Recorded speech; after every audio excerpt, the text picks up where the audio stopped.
우리는 살아가면서 수많은 관계를 맺고 살아갑니다.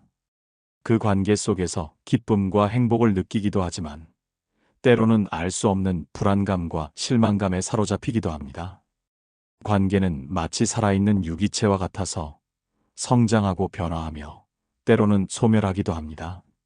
마치 아름다운 꽃이 피었다지는 것처럼 관계에도 시작과 끝이 있기 마련입니다. 하지만 우리는 종종 관계의 끝을 마주했을 때 그것을 인정하기보다 애써 외면하려 합니다.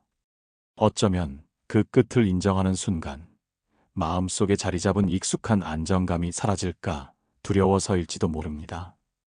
혹은 과거의 아름다운 추억에 갇혀 현실을 직시하지 못하는 것일 수도 있습니다. 우리는 관계가 끝났다는 신호들을 보면서도 그것이 끝이 아니라고 스스로를 위로하고 어떻게든 붙잡으려 애씁니다. 그러나 관계의 자연스러운 흐름을 거스르려 할 때 오히려 더 큰 고통과 상처를 받을 수 있습니다. 진정한 용기는 어쩌면 놓아주는 것에 있을지도 모릅니다. 무엇을 놓아야 할지, 그리고 그 끝이 어떤 의미를 지니는지 우리는 종종 혼란스러워합니다. 관계의 끝은 비극이라기보다 새로운 시작을 위한 하나의 과정일 수 있습니다. 오늘 우리는 관계가 끝났다는 7가지 신호를 함께 탐색하며 그 속에서 우리 자신을 마주하고 다음 장으로 나아갈 용기를 얻으려 합니다. 고대 그리스의 철학자 헤라클레이토스는 말했습니다. 만물은 유전한다. 모든 것이 끊임없이 변하고 흐른다는 그의 말처럼 관계 또한 변화의 흐름 속에 놓여 있습니다. 이 변화의 흐름을 이해하고 받아들일 때 우리는 비로소 삶의 지혜를 깨달을 수 있을 것입니다. 관계가 더 이상 예전 같지 않다고 느껴질 때 우리는 어떤 신호들을 눈여겨봐야 할까요? 첫 번째 신호는 바로 소통의 단절입니다. 이전에는 시시콜콜한 이야기부터 깊은 고민까지 스스럼 없이 나누던 관계였을 것입니다. 때로는 말하지 않아도 서로의 마음을 읽어낼 수 있다고 느꼈을 수도 있습니다. 하지만 어느 순간부터 대화가 줄어들기 시작합니다. 처음에는 바빠서 피곤해서라는 핑계를 대며 넘어갔을지 모릅니다. 그러나 시간이 지날수록 더 이상 서로에게 궁금한 것도 나누고 싶은 이야기도 없다는 것을 깨닫게 됩니다. 굳이 말을 하지 않아도 괜찮다고 스스로를 합리화하지만 사실은 말할 필요성을 느끼지 못하는 것입니다. 혹은 말을 하더라도 형식적인 대화만 오가고 진심을 담은 이야기는 사라져버립니다. 겉으로는 평화로워 보일지 몰라도 마음의 문은 굳게 닫혀버린 상태입니다. 상대방의 말에 귀 기울이지 않고 자신의 이야기만 늘어놓거나 아예 대화 자체를 회피하는 모습이 나타나기도 합니다. 이는 단순한 침묵이 아니라 마음과 마음 사이의 거리가 멀어졌다는 강력한 증거입니다. 오래된 연인이 서로에게 무관심해지고 대화가 필요한 순간에도 스마트폰만 들여다보거나 각자의 취미 생활에만 몰두하는 경우가 좋은 예시입니다. 부부싸움이 잦아지는 것보다 무서운 것은 싸움조차 하지 않는 관계라고들 말합니다. 싸움은 적어도 서로에게 아직 기대하는 바가 있고 문제를 해결하려는 의지가 남아있다는 의미이기 때문입니다. 하지만 소통이 단절된 관계는 마치 강물 위에 떠있는 2개의 나뭇잎처럼 같은 공간에 있지만 각자의 방향으로 흘러가고 있는 것과 같습니다. 서로에게 무관심해지고 감정을 공유하지 않는다는 것은 더 이상 관계를 유지할 동력이 사라졌다는 것을 의미합니다. 고대 로마의 철학자 세네카는 가장 좋은 동반자는 침묵을 불편해하지 않는 동반자이다라고 말했지만 이것은 편안한 침묵을 의미하는 것이지 무관심으로 인한 침묵을 의미하는 것이 아닙니다. 상대방의 침묵이 더 이상 편안하게 느껴지지 않고 오히려 공허함이나 어색함을 가져다 준다면 이는 관계의 균열을 알리는 신호일 수 있습니다. 두 번째 신호는 갈등 회피 또는 무관심입니다. 관계 속에서 갈등은 필연적으로 발생합니다. 의견 충돌이나 오해가 생기는 것은 지극히 자연스러운 일입니다. 중요한 것은 그 갈등을 어떻게 해결하느냐입니다. 건강한 관계에서는 갈등을 통해 서로를 이해하고 성장합니다. 그러나 관계의 끝이 다가올 때 사람들은 갈등을 피하려 하거나 아예 무관심해지는 경향을 보입니다. 문제를 해결하려는 노력 대신 갈등 상황 자체를 피하려는 소극적인 태도를 취합니다. 이는 더 이상 상대방과의 문제를 해결할 가치를 느끼지 못하거나 에너지를 소모하고 싶지 않다는 무의식적인 표현일 수 있습니다. 이전에는 작은 오해라도 풀기 위해 밤늦게까지 대화하고 노력했지만 이제는 문제가 발생해도 모른 척 넘어가거나 아예 문제 자체를 언급하지 않는 경우가 많아집니다. 상대방의 불만이나 요구사항에 대해 알아서 하세요라는 식의 무책임한 반응을 보이거나 그건 당신 문제잖아요 라며 책임을 회피하는 모습이 대표적입니다. 더 나아가 상대방이 느끼는 감정에 대해 전혀 공감하지 못하고 왜 그런 걸로 화를 내? 라며 상대를 비난하거나 조롱하는 태도까지 보이기도 합니다. 마치 벽에 대고 이야기하는 듯한 느낌을 주어 문제를 해결할 의지조차 꺾어버리는 것입니다. 이러한 갈등 회피나 무관심은 관계 내에서 해결되지 않은 문제들을 쌓이게 하고 결국에는 관계를 좀먹는 독이 됩니다. 철학자 에피쿠로스는 고통을 피하는 것이야말로 행복의 시작이다라고 말했지만 이는 순간적인 고통을 피하는 것이지 관계에서 오는 본질적인 고통까지 회피하라는 뜻은 아닐 것입니다. 오히려 관계의 성장은 고통을 마주하고 함께 해결하려는 노력에서 시작됩니다. 이처럼 갈등에 대한 무관심은 관계의 무덤을 파는 행위와 같습니다. 마치 고장난 기계를 고치지 않고 방치하는 것과 같아서 결국에는 돌이킬 수 없는 파국으로 치닫게 됩니다. 서로의 감정을 이해하려 노력하지 않고 문제에 대한 대화조차 시도하지 않는다면 그 관계는 이미 죽어버린 것이나 다름없습니다. 세 번째 신호는 함께하는 시간의 의미 변화입니다. 연인이나 친구, 가족이 함께 시간을 보내는 것은 관계를 돈독히 하는 중요한 요소입니다. 처음에는 함께하는 모든 순간이 소중하고 의미 있게 느껴졌을 것입니다. 평범한 일상도 함께라면 특별한 추억이 되었을 테지요. 하지만 관계가 시들어가기 시작하면 함께하는 시간 자체가 줄어들 뿐만 아니라 그 시간의 질마저 변질됩니다. 더 이상 함께하는 시간에서 즐거움이나 행복을 느끼지 못하게 되고 오히려 의무감이나 지루함을 느끼게 됩니다. 한때 설레는 마음으로 함께 계획했던 여행이 이제는 피곤한 일정처럼 느껴지거나 맛있는 음식을 함께 나누는 자리에서도 각자 스마트폰만 들여다보고 있는 경우가 있습니다. 함께 있어도 마치 각자의 섬에 고립된 듯한 느낌을 받는다면 이는 관계의 위기를 알려주는 심각한 신호입니다. 심지어 상대방과 함께하는 시간을 줄이기 위해 핑계를 대거나 다른 약속을 우선시하는 경향도 나타납니다. 함께 있어도 마음이 편안하지 않고 오히려 불편함이나 짜증을 느끼는 경우도 있습니다. 데이트나 가족 모임이 그저 형식적인 의무처럼 느껴지고 서로에게 집중하기보다는 각자의 생각에 몰두하게 되는 것입니다. 이는 단순히 바빠서 혹은 개인적인 시간이 필요해서 발생하는 문제가 아니라 관계에 대한 흥미와 애착이 현저히 줄어들었음을 의미합니다. 과거에 소중했던 기억들을 되새기며 현재의 공허함을 외면하려 하지만 이미 변해버린 현실은 외면할 수 없습니다. 함께하는 시간의 양뿐만 아니라 질까지 저하된다는 것은 관계가 이미 상당 부분 소진되었음을 뜻합니다. 고대 그리스의 철학자 아리스토텔레스는 친구란 하나의 영혼이 두 몸에 깃든 것이라고 말했습니다. 진정한 친구는 함께 있을 때 가장 편안하고 행복해야 합니다. 하지만 이제 함께하는 시간이 더 이상 영혼의 기쁨이 되지 못하고 오히려 짐처럼 느껴진다면 관계의 근본적인 의미가 퇴색된 것입니다. 함께 있어도 외롭고 서로 다른 곳을 바라본다면 그 관계는 이미 이름뿐인 관계일 수 있습니다. 네 번째 신호는 존중과 배려의 상실입니다. 어떤 관계든 간에 서로에 대한 존중과 배려는 관계를 지탱하는 가장 기본적인 기둥입니다. 처음에는 상대방의 작은 행동에도 감사하고 상대방의 의견을 경청하며 배려했을 것입니다.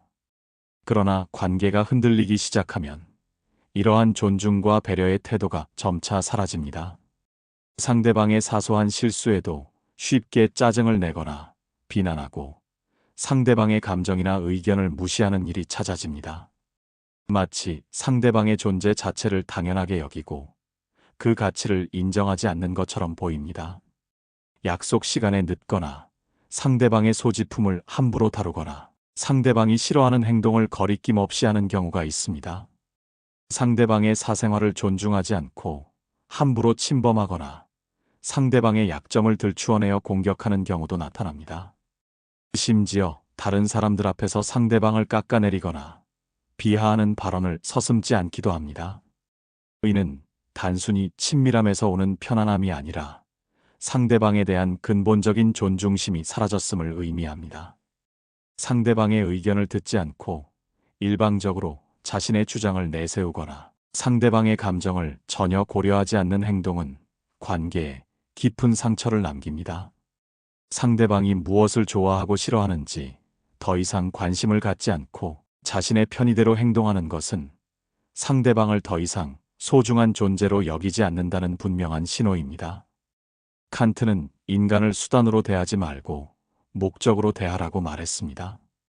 관계에서 존중이 사라진다는 것은 상대방을 더 이상 하나의 인격체로 존중하지 않고 단지 자신의 필요에 따라 이용하는 수단으로 전락시키는 것과 다름없습니다.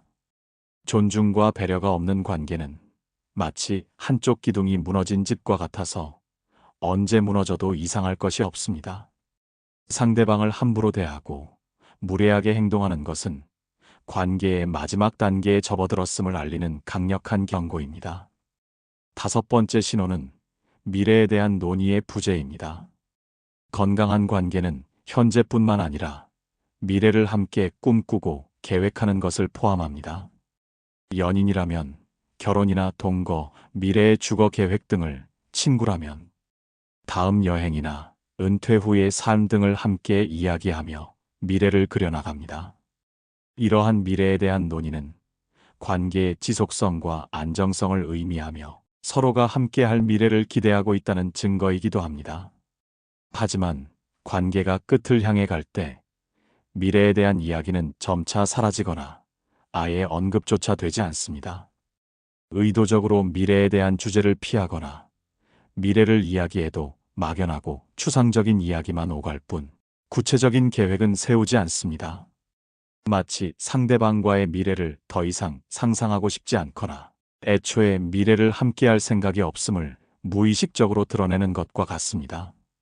상대방이 미래에 대한 이야기를 꺼내면 화제를 돌리거나 나중에 얘기하자며 회피하는 모습을 보이기도 합니다. 혹은 당신은 항상 그런 이야기만 한다며 상대방을 비난하거나 그게 무슨 소용이 있냐며 비관적인 태도를 보이기도 합니다. 이는 상대방과의 관계가 현재까지만 유지될 뿐 더 이상 발전하거나 지속될 것이라는 기대가 없음을 나타냅니다. 과거의 아름다운 추억에만 머물고 현재의 불편함은 회피하며 미래는 아예 상상조차 하지 않는다면 그 관계는 이미 정체되어 버린 것입니다. 미래에 대한 대화가 사라진다는 것은 관계가 더 이상 성장할 여지가 없다는 것을 의미하며 현재의 관계를 유지하는 것조차 힘들어하고 있음을 나타내는 강력한 신호입니다. 철학자 니체는 인간은 고통을 피하는 존재가 아니라 고통을 통해 자신을 초극하는 존재다라고 말했습니다. 관계의 미래에 대한 고통스러운 대화를 피하는 것은 결국 관계의 성장을 포기하는 것과 같습니다. 함께 미래를 그려나가지 않는다는 것은 이미 서로 다른 길을 가고 있음을 의미하며 단지 같은 공간에 머무르고 있을 뿐이라는 것을 방증합니다. 여섯 번째 신호는 감정적 거리감의 증가입니다. 관계는 단순히 물리적인 거리가 아니라 감정적인 거리감이 중요합니다.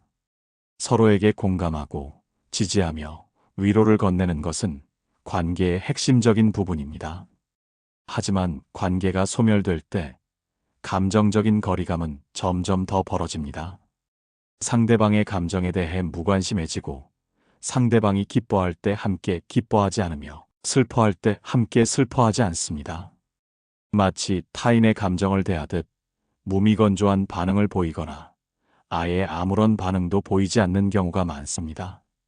상대방의 성공이나 행복에 진심으로 축하해 주기보다 시샘하거나 무시하는 태도를 보이고 상대방의 어려움이나 고통에 대해 전혀 공감하지 못하거나 오히려 비웃는 태도를 취하기도 합니다. 이는 단순한 무관심을 넘어선 감정적 단절을 의미합니다. 상대방이 힘든 일을 겪고 있을 때 위로의 말 한마디 건네지 않거나 심지어는 상대방의 고통을 외면하는 경우가 빈번해집니다. 마음속에서 상대방의 자리가 점점 더 작아지고 결국에는 사라져버리는 것입니다. 서로의 감정적 상태를 살피지 않고 자신의 감정에만 몰두하거나 아예 감정 자체를 공유하려 하지 않는다면 관계는 이미 생명력을 잃어가고 있는 것입니다. 겉으로는 함께 있어도 마치 두 개의 독립된 섬처럼 서로에게 아무런 영향도 주지 못하는 상태가 됩니다. 철학자 스피노자는 사랑은 기쁨과 외적 원인의 관념이 결합된 기쁨이다라고 정의했습니다. 진정한 관계 속에서는 상대방의 기쁨이 나의 기쁨이 되고 상대방의 슬픔이 나의 슬픔이 됩니다. 하지만 감정적 거리감이 멀어진다는 것은 더 이상 상대방의 존재 자체가 나에게 기쁨이나 슬픔을 주지 못한다는 것을 의미합니다. 이러한 감정적 단절은 관계를 유지하는 가장 중요한 끈이 끊어졌음을 보여주는 가장 명확한 신호 중 하나입니다. 감정적 교류가 없는 관계는 영혼 없는 몸과 같아서 그저 껍데기만 남아있을 뿐입니다. 7번째 신호는 서로에 대한 불신과 의심의 심화입니다. 모든 관계의 기본은 신뢰입니다. 서로를 믿고 의지할 수 있을 때 관계는 안정적으로 유지될 수 있습니다.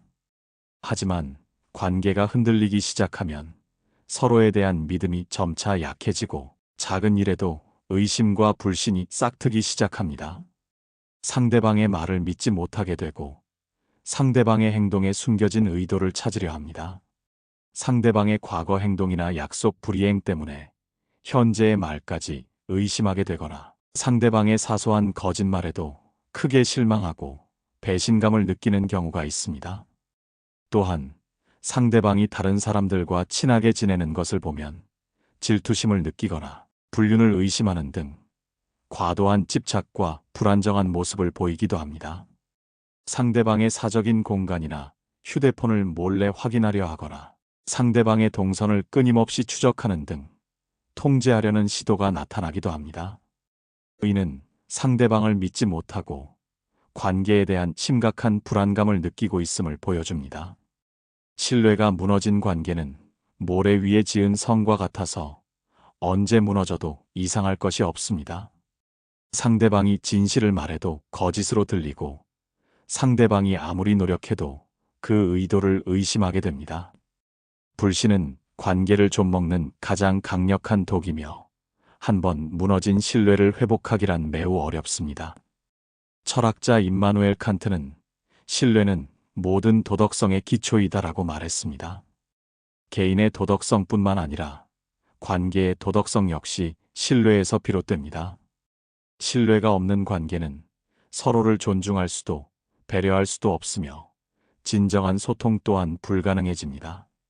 의심과 불신이 만연한 관계 속에서는 서로에게 편안함을 느끼기보다 끊임없이 긴장하고 불안해하며 고통받게 됩니다.